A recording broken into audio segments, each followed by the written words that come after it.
নমস্কার বন্ধুরা, বাঙালি রান্নাঘরে তোমাদের সবাইকে স্বাগত।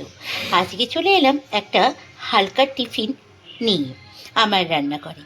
আজকে আমার বাচ্চা বলল, মাম্মাম আজকে আমি খাবো পাস্তা, আর তার জন্য বানিয়ে ফেললাম পাস্তা। তাহলে এই রেসিপিটা দেখবার জন্য তোমাদের কাছে অনুরোধ রইল। আজকে ছোটোটার স্কুল নেই, বাড়িতে আছে। আর বাড়িতে থাকলেই তো ওর নতুন রকমের টিফিন চাই। তাই জন্য আজকে বলল, মাম্মা আমাকে একটুখানি পাস্তা বানিয়ে দাও। তার জন্য পাস্তা বানানোর জন্য চলে এলাম রান্নাঘরে। আর এখানে দেখো, তেলের মধ্যে আমি একটা ছোটো সাইজের পেঁয়াজ কেটে নিয়েছি। পেঁয়াজটা একটুখানি লাল লাল করে ভাজা হয়ে গেলেই এর মধ্যে দিয়ে দেবো টমেটো। আর এইদিকে পাস্তাটাকে আমি সিদ্ধ করতে বসিয়ে দিচ্ছি, সিদ্ধ হয়েও গেছে। আর সাথে একটুখানি ম্যাগি ছিল, তো ম্যাগিটা নষ্ট হয়ে যাবে বলে পাস্তার সঙ্গে একটুখানি ম্যাগি ছিল, ওটাও মিশিয়ে দিয়েছি। দুটোই একসঙ্গে কাজে লেগে যাবে, কি বলো? ছেলে মেয়ের স্কুল ছুটি থাকলে নিত্য রকমের টিফিন কিন্তু বাড়িতে বানাতেই হয়, কারণ ওদের বায়নার শেষ থাকে না। আর এই রকম হালকা টিফিন তোমরা বাড়িতে বানিয়ে দাও, তাহলে দেখবে ওরাও খুশি আর ওদের একটা ভালোও লাগবে। সবসময় একঘেয়েমি রুটি পরোটা খেতে খেতে ওদেরও ভালো লাগে না, ওরাও চাই যে একটুখানি একদিন মুখটা চেঞ্জ করতে, তাই তো? তো এদিকে দেখো, পেঁয়াজটা হালকা লাল লাল করে ভাজা হয়ে গেছে, আমি বেশি ভাজবো না। এবার কেটে রাখা টমেটোগুলো এর মধ্যে দিয়ে দিই। এখানে আমি গোটা টমেটো দিইনি, হাফ একটা টমেটো ছিল, ওটা দিয়েই করে দিচ্ছি।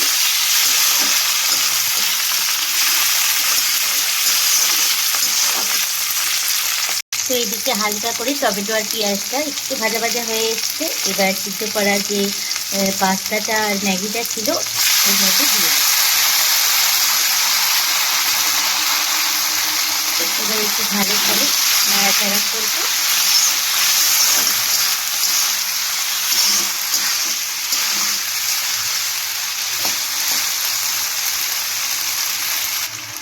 এবার আমি এর মধ্যে স্বাদ মতো লবণ দেব আর দেব হলুদ, আর দিলাম একটু সামান্য হলুদ। এবার ভালো করে একসঙ্গে মিশিয়ে নেব।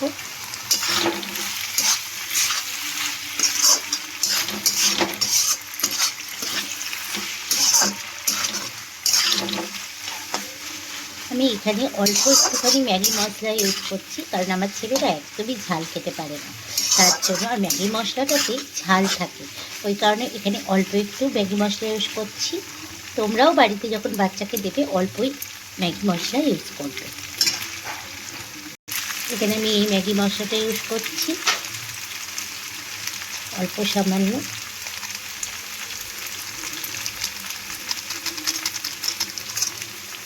এবার দেখো, আমি ম্যাগিগুলোকে একটু সাইড করে দিলাম, পাস্তার ম্যাগিটা, আর মাঝখানে তেলটা কি সুন্দর বেরিয়ে গেল। আমার এক কাজে দু কাজ হয়ে গেল, আসলে রদ দেখা আর কলা গাছ, তাই তো? এবার আমি এই তেলের মধ্যে ডিমটাকে ভেজে নেব।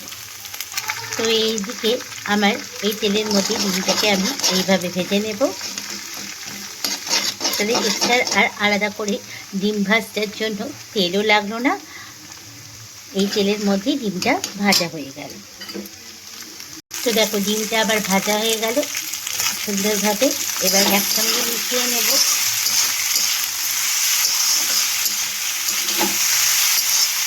সব একসঙ্গে মিশিয়ে নিলাম।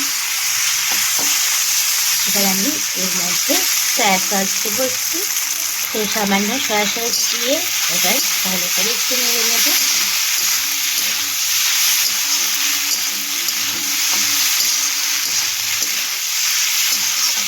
তো রেডি হয়ে গেছে আমার হালকা টিফিন পাস্তা।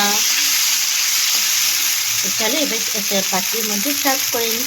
তো রেডি হয়ে গেছে আমার হালকা টিফিন পাস্তা। তাহলে এই রেসিপিটা তোমাদের কেমন লাগলো বন্ধুরা, অতি অবশ্যই কমেন্টস করে জানিও।